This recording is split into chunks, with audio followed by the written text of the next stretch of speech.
Everybody wants to know what I would do if I didn't win. It's the ultimate barbershop here tonight. Introducing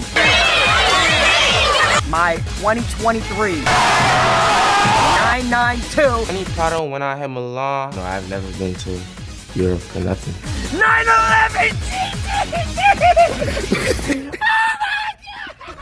So I was gonna start this video with some sort of serious monologue or script, but I think a topic like virality deserves something much more fun and entertaining.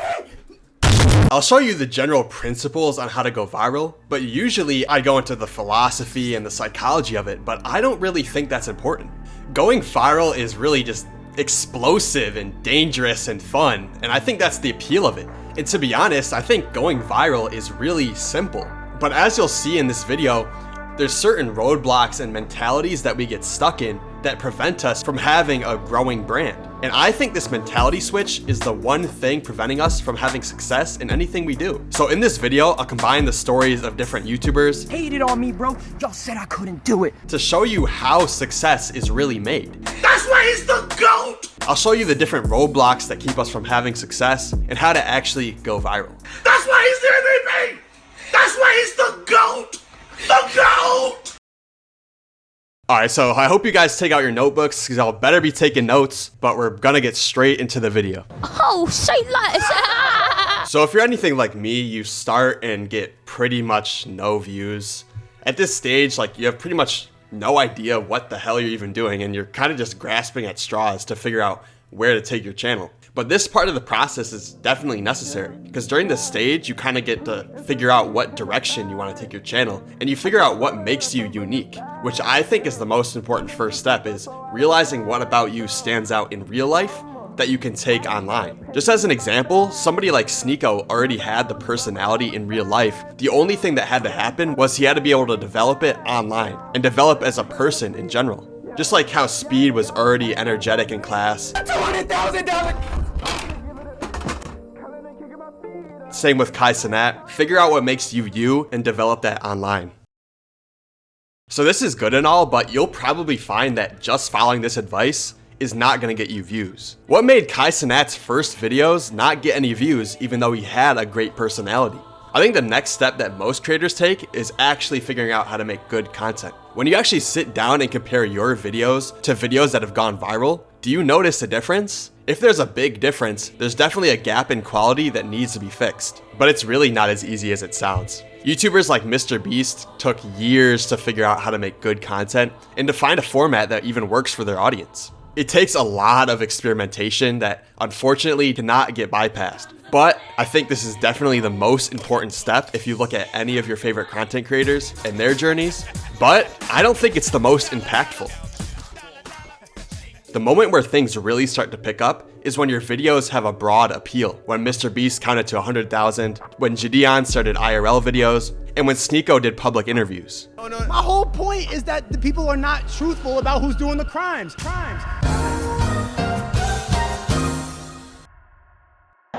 What the fuck is wrong with you? You'll find that just making your videos broadly appealing will instantly take you to the next level. And this broad appeal can even cover up the fact that your videos just aren't as good. My first video that did good was awful, but because it was broadly appealing, because it had a message that people could relate to, it got views. And you can see this with a ton of viral videos that get views. Some of these videos just aren't even as good as videos with 1,000 views, 10,000 views, 20,000 views, but because of the broad appeal, they go viral. This is the moment where hope finally starts to shine in on your dreams. This is the moment where it starts to feel like it can actually work. Because what you'll find is as a person, you're already broadly appealing. You're broadly appealing to the people that are like you. Every audience you see online is comprised of people that are like the creator. All Mr. Beast and other creators figure out is what their appeal is as a person, and they figure out how that transcribes online. The only downfall I feel like you can make here is following the advice to operate within a niche. The purpose of a niche is to funnel people to your ideas, but I feel like it has the opposite effect. I feel like it just ties you down to one thing, when as a person, we all have varied interests that people would enjoy. I think it's more about finding the people who are like you rather than trying to funnel yourself into one category.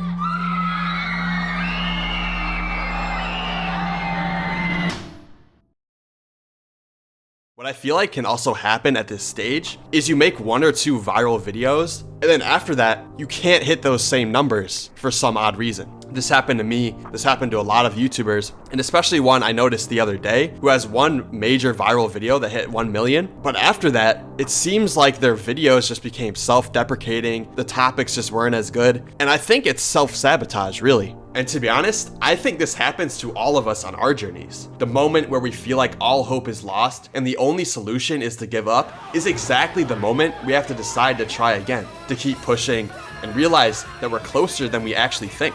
And I feel like what happens is when you fall off, it's just because of a lack of a foundation of knowledge. The thing that these creators are missing is probably the most crucial step when it comes to growing on YouTube. And the best part is, it has the most impact, but it's the simplest idea. But unfortunately, it often gets overlooked.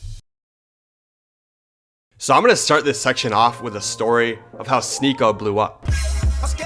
He went from 30,000 subscribers to 100,000 in one day. And there's a super funny clip of him going around to a Subway, like the sandwich shop, and like going in, he's like 100K, 100K, and he's showing everybody. But what happened is he made one video called "Would You Say the N-Word for $1?" And because of the thumbnail, because of its clickability, it got 13 million views. It's a great topic, it's unique, it's broadly appealing, but the last step, which is the broadest, and it has the most impact, I feel like, is the clickability. The clickability is the difference between 1 million views and 13 million. If you have a great video that's broadly appealing, but the thumbnail looks immature or unprofessional, it's just not going to get views. People don't want to take a chance on a video that looks bad. They don't want to click on a video and have to sit through something that's not entertaining. And all that making a thumbnail and title is making it look entertaining and worth the viewer's time. Clickability is what changes your life. It's what can take your unique ideas to a completely fresh audience. It's packaging, it's phrasing, it's writing. Clickability is the difference between having a successful channel and a viral channel that people look up to, respect, and is well known.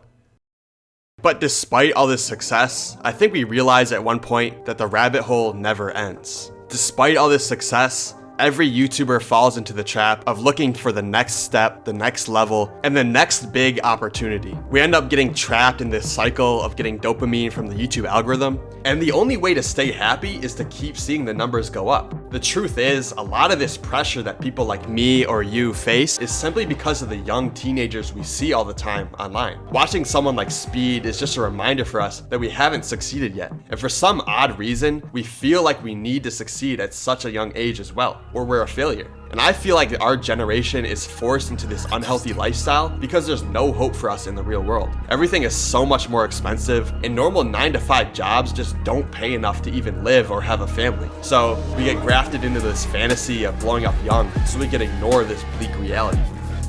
And I know this sounds super negative, but really, there's a ton of great lessons and a lot of hope for us today. Really, it's not hard to find success on social media. Whether you show your face or not, social media provides so many new opportunities for not just content creation, but job opportunities as well. Even just scrolling on the homepage of YouTube, there's so many big companies that still need people to make thumbnails, banners, branding, or even editing for them. With the internet, we can connect with anyone we need to, and that spells hope. It really is easy, but the information we're fed online can just end up leading us down the wrong path. I feel like everyone has their own lane, and you may not be viral, but you can still make money online by being who you are. Remember, all I'm offering is the truth, nothing more. Do what needs to be done, and you'll make it in whatever you're doing. It's as simple as that.